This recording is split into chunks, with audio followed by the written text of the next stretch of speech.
अपरा या प्लेसेंटा क्या होता है?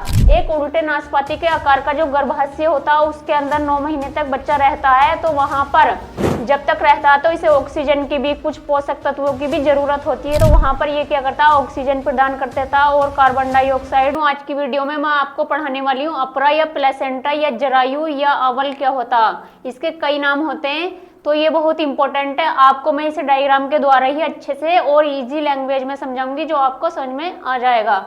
तो आपको ये बोर्ड एग्जाम के लिए अच्छे से तैयार करना। बोर्ड एग्जाम में ये कई बार रिपीट हो चुका। जब कोई भी बच्चा माँ के अंदर मतलब गर्भाशय में रहता 9 महीने तक, तो अपरा जो होता उसे पोषण प्रदान करने का काम करता और बच्चे और माँ का जो एक दूसरे के बीच कनेक्शन होता, तो वहां पर ये बहुत ही अपरा जो होता बहुत इंपॉर्टेंट भूमिका निभाता। इसे मेन अंग भी बोलते हैं। और अपरा जो होता मतलब जब माँ के अंदर 9 महीने तक बच्चा रहता गर्भाशय के अंदर, तो वहां पर ये क्या करता, ऑक्सीजन प्रदान कर देता और कार्बन डाइऑक्साइड। और जो एम्ब्रियो होता है या फीटस होता है या भ्रूण होता मादा के अंदर, तो ये जो डायग्राम है ये एक गर्भाशय के स्ट्रक्चर, उसके अंदर एम्ब्रियो कैसे रहता, तो उसे मतलब अच्छे से देखकर समझकर तैयार कर सकते हैं। तो ये जो मैंने आपको डायग्राम दिखाया, इस डायग्राम में ये क्या है, ये रेड रेड कलर का जो होता है इसको क्या बोलते हैं, अपरा।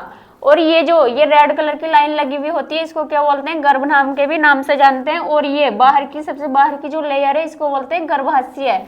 एक उल्टे नाशपाती के आकार का जो गर्भाशय होता है उसके अंदर 9 महीने तक बच्चा रहता है। तो वहां पर जब तक रहता है तो इसे ऑक्सीजन की भी, कुछ पोषक तत्वों की भी जरूरत होती है। तो अपरा जो होता उसमें हेल्प करता। और ये रेड कलर का जो होता डायग्राम में मैं आपको दिखा रही हूँ इसको, तो इसे क्या बोलते हैं, अपरा या प्लेसेंटा। और ये भ्रूण होता है और ये गर्भाशय चारों तरफ जो लेयर लगी हुई होती है।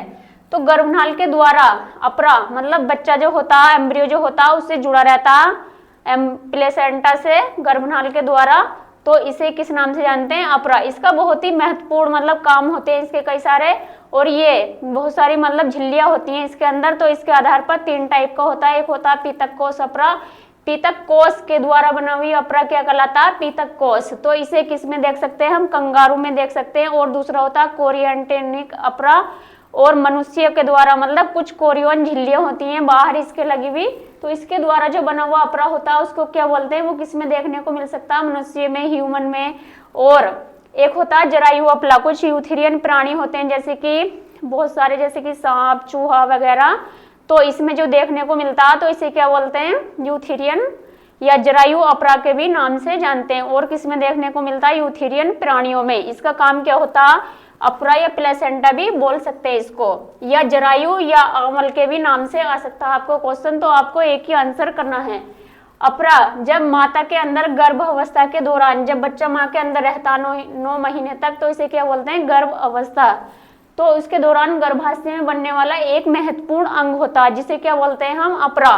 जो गर्भनाल, ये जो रेड कलर की गर्भनाल दिख रही है आपको, इसके द्वारा विकासशील और ऑक्सीजन और पोषक तत्व पदार्थ मतलब इसके द्वारा ये कहाँ तक पहुंचाता, एम्ब्रियो में पहुंचाने का काम करता। जितने भी ऑक्सीजन होती है, और जब ये अंदर रहेगा 9 महीने तक तो इसे पोषक पदार्थों की भी जरूरत होगी इसे बड़ा होने के लिए, और वहां पर ऑक्सीजन की भी जरूरत होगी। तो अपरा उसमें हेल्प करता रहता। और कुछ बेकार पदार्थ होते हैं जिन्हें क्या बोलते हैं, अपशिष्ट पदार्थ, जैसे कि कार्बन डाइऑक्साइड है, उन्हें कहाँ पहुंचा देता है, माँ के बॉडी के अंदर मतलब भेज देता है वापिस। तो इसे क्या बोलते हैं हम, अपरा, जिसमें एम्ब्रियो का विकास होता रहता है। और ये क्या होता, जब इसे पोषक पदार्थ अच्छे से मिलते हैं और ऑक्सीजन मिलती है, और जो बेकार पदार्थ होते हैं उन्हें माँ के शरीर में वापस भेज देता। तो इसका काम होता, तो ये 9 महीने तक मतलब अच्छे से वहां पर अपना विकास कर लेता। और प्रतिरक्षा तंत्र भी माँ से इसे क्या मिलती है, प्रतिरक्षा। कभी कभी आपने देखा होगा मतलब कुछ लोगों का इम्यून सिस्टम या प्रतिरक्षा तंत्र बहुत कमजोर होता है, क्योंकि उसकी प्रतिरक्षा प्रणाली बहुत ही मतलब कमजोर होती है और बार बार बीमार पड़ते रहते हैं। तो प्रतिरक्षा भी किससे मिलती है, माँ से। यह एक तरह से शिशु के जो एम्ब्रियो होता है उसमें फेफड़े, किडनी और पाचन तंत्र का भी काम करता है। और ये मतलब बहुत सारी झिल्लियां होती हैं, उसके आधार पर 3 टाइप का हो सकता है। तो इसे क्या बोलते हैं, सबसे पहला होता है पीतक कोष। एक पीतक कोष के द्वारा बना हुआ ये अपरा क्या कहलाता है, पीतक कोष। और ये किस में देखने को मिलता है, कंगारुओं में, कोरियो एलेंटोइक अपरा। इसमें कोरियन झिल्लियां होती हैं और मनुष्य, जैसे कि मैंने आपको दिखाया, तो इस अपरा को क्या बोल सकते हैं, कोरियोनटेनिक अपरा के भी नाम से जानते हैं। इसमें बहुत सारी कोरियन झिल्लियां होती है बाहर, उसके द्वारा बना हुआ अपरा क्या कहलाता, कोरियोनटेनिक अपरा। और किस में देखने को मिलता है, ह्यूमन में, जितने भी टाइप के होते हैं उसमें देखने को मिल सकता। और थर्ड टाइप का होता है जरायु अपरा, ये यूथेरियन प्राणी होते हैं बहुत सारे, उसमें देखने को मिलेगा। और इसका काम होता है ऑक्सीजन और कुछ पोषक पदार्थों का ट्रांसफर करना। मतलब अपरा के मेन काम होते हैं पोषण देना। जब एम्ब्रियो को माँ के अंदर पोषण मिलेगा अच्छे से, तो वो विकास कर पाएगा और ऑक्सीजन मिलेगी सांस लेने के लिए। तो कुछ बेकार जो पदार्थ होते हैं जैसे कि कार्बन डाइऑक्साइड या CO2 को बाहर निकालने में भी और माँ के अंदर भेजने के लिए भी कौन काम करता है, कौन मदद करता है, अपरा।